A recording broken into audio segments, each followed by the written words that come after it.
Bom, vamos lá. É importante que a gente diga que essa decisão ela tem dimensões, camadas, né? Você tem a discussão jurídica, que é aquela que todo mundo diz que está fazendo para fugir das outras discussões. Mas tem a discussão política, neste caso tem até uma discussão com desdobramentos econômicos.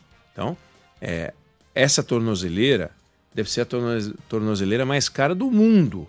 Essa tornozeleira é uma tornozeleira de alguns bilhões de dólares que estão em discussão. Ponto de vista jurídico, você pode simplesmente o seguinte: quem pediu ou decretou essa prisão? Foi o Alexandre de Moraes? De ofício? Eu quero prender. Não. A Polícia Federal pediu, a Procuradoria-Geral da República foi ouvida e o ministro Alexandre de Moraes determinou. Então, não foi de ofício, não foi uma iniciativa do ministro Alexandre de Moraes, não foi ele que tomou essa iniciativa.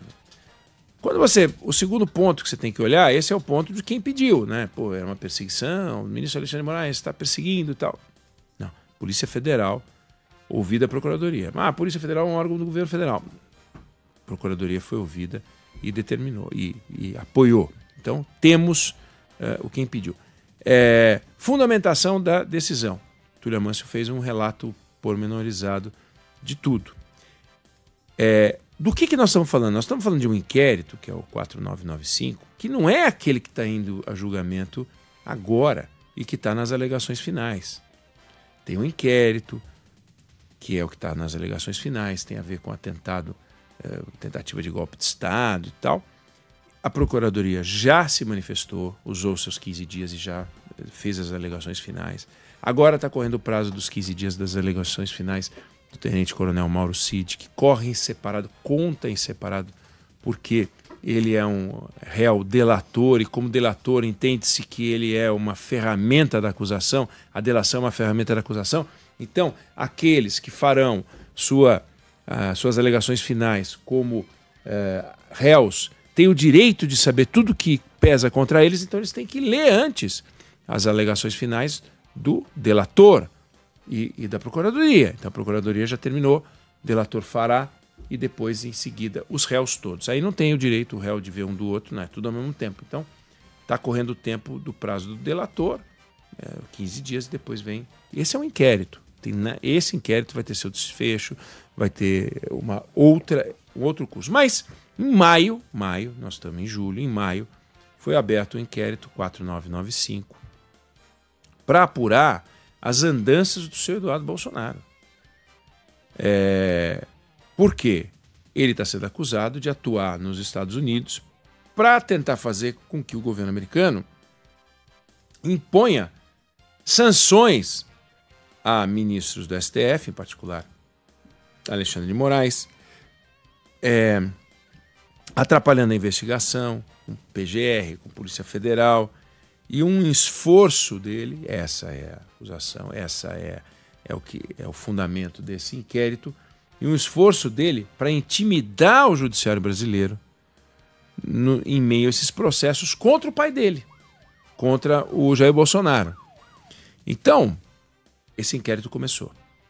E no curso da investigação, entenderam que o Jair Bolsonaro era partícipe, o Jair Bolsonaro era um personagem que estava envolvido nessa trama.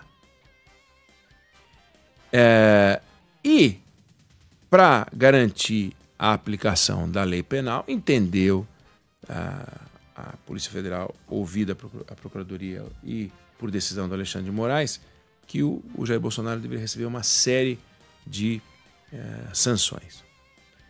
Os crimes, coação no curso do processo, obstrução de uma investigação por organização criminosa e tentativa de abolição violenta do Estado Democrático de Direito, que são os 3 crimes citados nesse inquérito, para pedir as sanções contra o Jair Bolsonaro, e que são os crimes de que Eduardo Bolsonaro é acusado, são crimes pesados. Coação pode dar até 4 anos, obstrução de investigação até 6, e tentativa de abolição, mais de 10. Então nós estamos falando, isso não é uma brincadeira, nós estamos falando de um negócio que pode passar de 20 anos. Não se esqueça, pode passar de 20 anos e tem os crimes que Bolsonaro já está respondendo no outro inquérito que virou um processo e que agora vai ter o seu desfecho. Então, é um negócio, do ponto de vista jurídico, é isso. Do ponto de vista político, é uma bomba. Porque Jair Bolsonaro, ele só não está em cana, mas tem que dormir em casa. Não pode sair final de semana.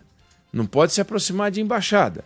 Aliás, morando em Brasília, é preciso que se defina o que é se aproximar de embaixada. Eu morei em Brasília. Você tem setor de embaixadas. Mas as embaixadas se espalham. Quer dizer, o que é se aproximar? Não pode estar a menos de 4 quilômetros de embaixada? É difícil você passear por Brasília e não passar a menos de 4 quilômetros de uma embaixada.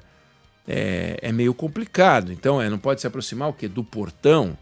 Não pode tocar no portão. Não pode ficar 2 quadras. Brasília não tem quadra. Quer dizer, até tem, né? O nome chama quadras, mas não tem aquele lugar de cruzamento de rua. Como é que define isso? Precisa definir bem. Porque senão daqui a pouco ele vai infringir a determinação e vai ser preso. Porque daí ele quebrou a ordem, a instrução que ele recebeu. Não poder usar o celular, não ter um celular, não poder acessar a rede social. Não poder acessar a rede social para o Jair Bolsonaro é mais ou menos como você chegar para um cantor e dizer que ele não pode cantar. O senhor não pode cantar, ele não pode fazer. Não falam nada sobre entrevista. Então, em tese, ele poderia dar entrevistas, fazer pronunciamento, pois não? Só do que você comentou, né, que está aqui na decisão do ministro Alexandre de Moraes, Jair Bolsonaro deverá respeitar a distância de 200 metros de embaixadas e consulados. Então, perfeito, está bem explicado. 200 metros dá para ficar longe. 200 metros é uma distância pequena bastante para ele poder passear por Brasília. A decisão não fala nada sobre entrevista. Não, só acesso às redes sociais. A gente volta a esse tema em instantes. Pronto. E aí, você imagina ele não podendo usar as redes sociais, que é como ele se manifesta. Nem ele, nem terceiros. Ninguém pode usar por ele ou se pronunciar por ele. Perfeito. Olha só. Você dar vazão ao que ele pensa via redes sociais, atribuindo a ele. Uma pessoa pode, se tiver autorização para visitá-lo, depois dizer o que relatou. Ou seria um relato jornalístico. Agora, você não pode pegar e imagino, transmitir, reproduzir, né, um pronunciamento dele nas redes sociais. Ou seja, do ponto de vista político, é uma paulada. É uma paulada. Realmente é uma paulada. E tem um lado, ainda no campo político, que tem um pouco do cospe aqui. Tem um pouco do cospe aqui. Quando o Alexandre de Moraes faz o que fez contra Jair Bolsonaro, o que Alexandre de Moraes está dizendo, para além de tudo isso, ainda que ele queira dizer, tente dizer, olha, não tem nada a ver, isso aqui é tudo jurídico, etc. Ele está dizendo para o Trump, para o Elon Musk, para o Jair Bolsonaro, falar, vai, continua nessa, vai desafiando para ver onde é que a gente vai parar.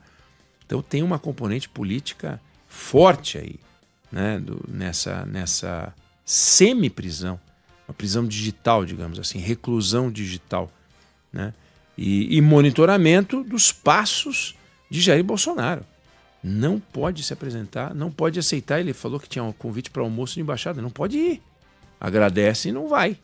Tem um ouvinte até, o Enem, que perguntou, um carro da embaixada poderia, por exemplo, ir à casa de Bolsonaro e levar ele até uma embaixada? Não, ele não pode de forma alguma entrar numa embaixada. Não pode entrar numa embaixada, não pode ter contato, e se os embaixadores resolverem ir na casa dele, também tem regra. Então, não pode, simplesmente ele não pode. É evidente que a preocupação é eles colocarem embaixada para que ele não entre na embaixada, onde é uma área que a Polícia Federal não pode entrar, e peça asilo. Então, existe uma legislação que ampara, porque depois você pode dizer, ele pediu asilo, está na embaixada, mas como é que ele vai embora? Porque tem que ir para o aeroporto.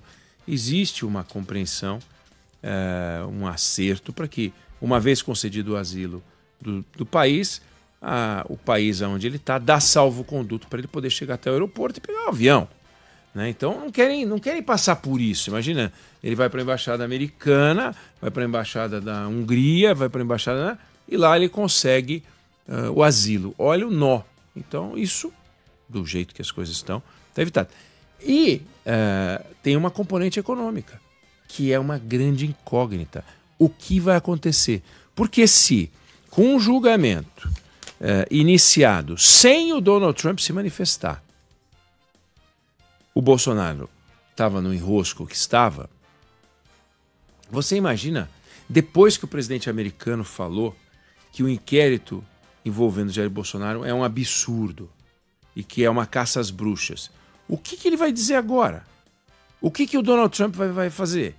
Vai falar, ops, vamos baixar a tarifa de 50 para 10? Ou ele vai pegar a tarifa de 50 e vai dizer 50 e mais de 50 para Bolsonaro? E vamos para 100? Não tenho a menor ideia. Agora, imaginar que o Trump, que gosta de uma briga, que briga com a China, ainda que ele tire o pé, que briga com a Índia, ainda que ele tire o pé, mas gosta do game, gosta de jogar, ele parou de jogar? Ele vai dizer, chega, não jogo mais?